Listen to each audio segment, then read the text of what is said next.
How's everybody? Good. Well, I thought we had good bye week focus and preparation on things that we wanted to do to try to improve and get better. Players had a few days off with fall break here, so we're actually looking forward to, getting back to work today. We're going to be playing, what is the #1 team in the nation, who's playing at a very high level right now, and they're very explosive on offense and still have one of the best defensive teams in the country. I think our focus needs to be on attention to detail, doing the little things right, trying to execute the plan against what has been a very good team in terms of how they do things, whether it's on offense, defense, or special teams. We've had a lot of great games with these guys. I think everybody's been ranked in the top 20 since 2007. It's kind of become a rivalry game because of the quality of the programs, and I think Ed has done a really, really good job with this team this year. They're very efficient in the passing game. Joe has done a really, really good job at quarterback. Totally different offensive scheme than what they've played in the past in terms of have capability to create balance in their offense with a really good runner and a good offensive line. But they also spread you out, create some matchup problems because of the great skill guys that they have, outside in their wide receiver core. Defensively, they're always very well coached team that plays really sound fundamentally. They've always got good guys in the back end, which they certainly do this year in terms of the cover people. And they got great team speed, so they're really good on special teams. So there's not a lot of weaknesses in what you see in this team. And when you play teams like this, I think the most important thing you can do is focus on what you have to do to prepare and know that execution is going to be critical in the game, and try to have a great week in terms of how you practice and prepare for the game and focus on that.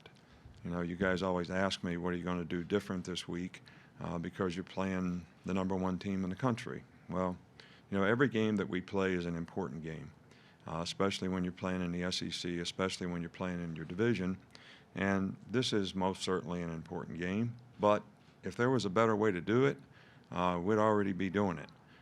So I think that, our players are pretty comfortable in, our weekly preparation of what we try to do, and that's what we want them to stay focused on. And that's how we're going to try to approach it.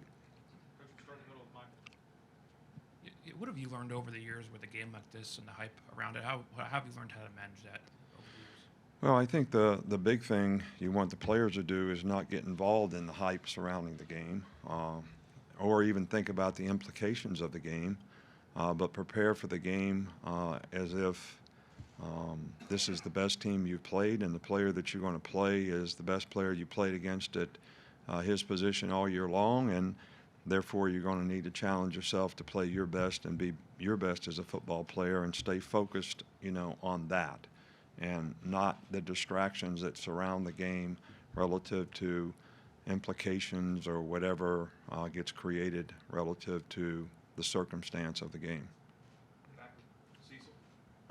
Coach, what's the practice plan at quarterback today and going forward this week? Right. Well, been pretty consistent on the message with Tua.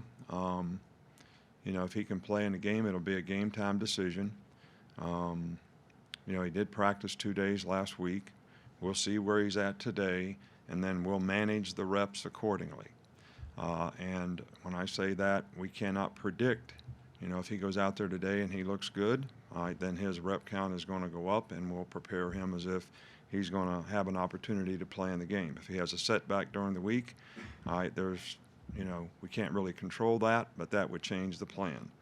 The way we practice on Monday, Tuesday, and Wednesday, both quarterbacks are going to get pretty much the same reps, and that's probably how we'll manage it this week in terms of their preparation. Stay back there with Brett. LSU's third down defense is a lot better this year than it has been in the past. Is that a product of the new offensive scheme you mentioned, or is there something specifically that they do on third down? You talking about their offense on third down? No, they're a completely different scheme. They've been an empty at least 80% of the time probably on third down. They like to see what you're in, and then try to, take advantage of it however best they can relative to the quarterback kind of knowing what you're in, or them getting the best play called versus what you're in. So they've been very effective in making the defense declare itself so they can see what you're in, and then doing a good job of executing and taking advantage of it.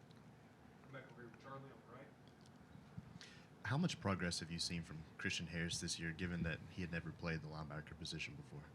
Well, he's done a good job, and he's really conscientious, works hard at it. I think the more reps he gets in practice, in preparation, the better he plays in the game. He's a very explosive player. He can run fast. He's a good cover guy. He plays well in space. So we're pleased with the progress that he's made.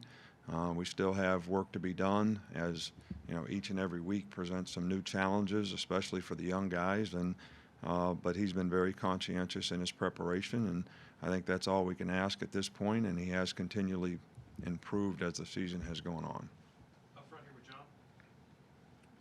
I had two kind of obviously related questions. First off, Joe, you talked about the new system. How good a job has Joe Burrow done in them fitting the system to him, and vice versa? Well, I think that Joe is very capable of making every throw. I think he's very bright in terms of throwing the ball the right place relative to the defense. I think he's very athletic, so sometimes when those plays aren't there, he extends plays and makes plays down the field. And he also has the capability of running and creating some problems for the defense from that standpoint.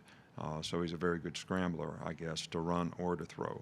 And their receivers do a really good job when he does extend plays of playing scramble rules and trying to get themselves open so he has some options. So I think he fits the scheme very well, but I think he's a very talented guy, and I think he'd do well in any system. But because this is more of a spread system now, I think he can see what's happening and make good decisions, and he's been very effective. LSU's obviously had a lot of receivers that were very talented, having great NFL careers, and now they got guys who are talented and putting up big numbers as well. What have you seen from that group overall? Well, I think this is obviously the most talented group of receivers we played against all season long. They have any number of guys who play, but the two guys that are most productive are number one and number two. One plays in the slot, one plays X most of the time. They move guys around, sometimes relative to matchup. Those two guys have big-time numbers, but, they have a core of guys, 5 or 6 guys that play and have roles in what they do. I think their tight end Moss has played really well for them, this year. So all in all, when you put the running back in the category, he's a really good receiver, really hard to cover. Create some matchup problems, as well as these receivers that we're talking about. They have a lot of guys who can make plays on offense, which makes it very challenging for you on defense. Nick, do you sense that your team maybe is get the challenge of playing another number one team as opposed to being the number one team? I don't talk to them about that. We don't really talk about rankings. It doesn't matter where you're ranked. If you don't have success in what you're doing, you're not going to be ranked there long. So you need to focus on what you need to do to play well in the game and try to do the best job that you can so that you have the best opportunity to have success. And that's what we'd rather have our players focused on. Stay up front with Chris. Is there any other updates injury-wise, and especially Nagi Harris? Nagi Harris is fine. Will Reichert is the only guy that would be questionable still for this game. We talked about Miller Forstall last week.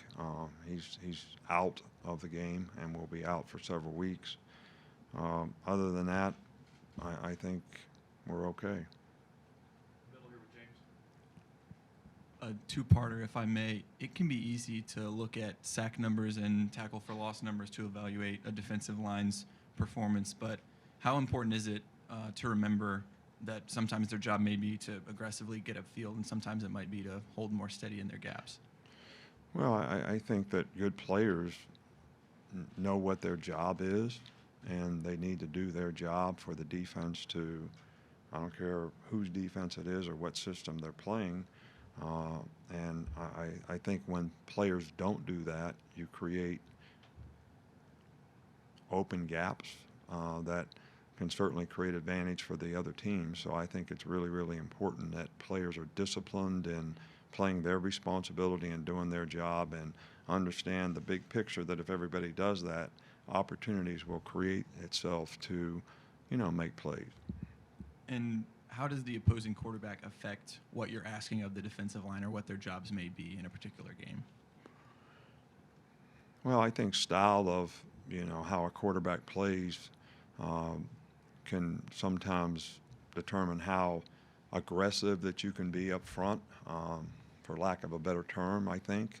I mean, if the guy has a lot of mobility skills, I think to be able to rush where you know that the guy can be a scrambler, and you try to keep good leverage on him, and good pass rush lanes becomes a little bit more important to push the pocket against the guy rather than, taking chances, getting pushed by the quarterback, allowing the guy to scramble.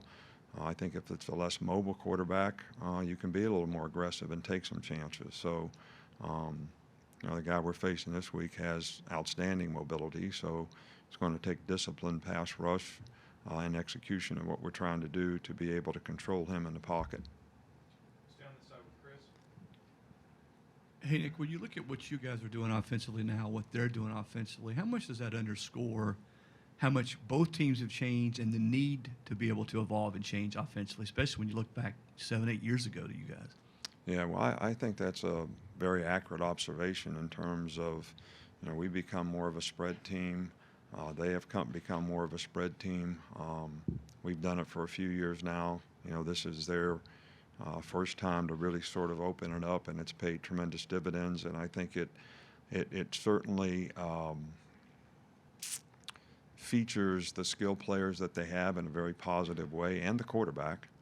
And it's an indication that when you put these skill players in open positions, how much more difficult it is to defend the space, whether it's vertical or horizontal on the field.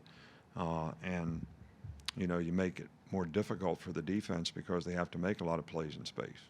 So, and I think that's the way the game is going now. And if you look at some of the most successful teams offensively, I think they're pretty much all playing that way. Much more difficult to make explosive plays just running the ball. And these guys make a ton of explosive plays because of what they've evolved to. How have you seen Nagi Harris mature as a runner this year? Well, I think Nagi has always been a really good back. I think his understanding of the opportunity that each play presents, if you trust the hole and sort of read the gaps as they come to you, I think he's gotten much more comfortable with that, and I think he's had a very positive outcome because of that. And so we're very pleased with what he's been to us as a runner, a blocker, and a pass receiver. And he's been very effective.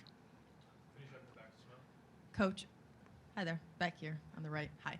You were recently inducted into the Louisiana State Hall of Fame. What does that mean to you when you think back to your time there at LSU? Well, I think it's a tremendous honor for me to be recognized anywhere for any awards. But I think when you get these awards, you have to really accept them on behalf of a lot of people who were involved in helping you have the success that you had. We had a great administration there. Mark Emmert was the president. We had, Skip was a great athletic director. We had the tools that we needed.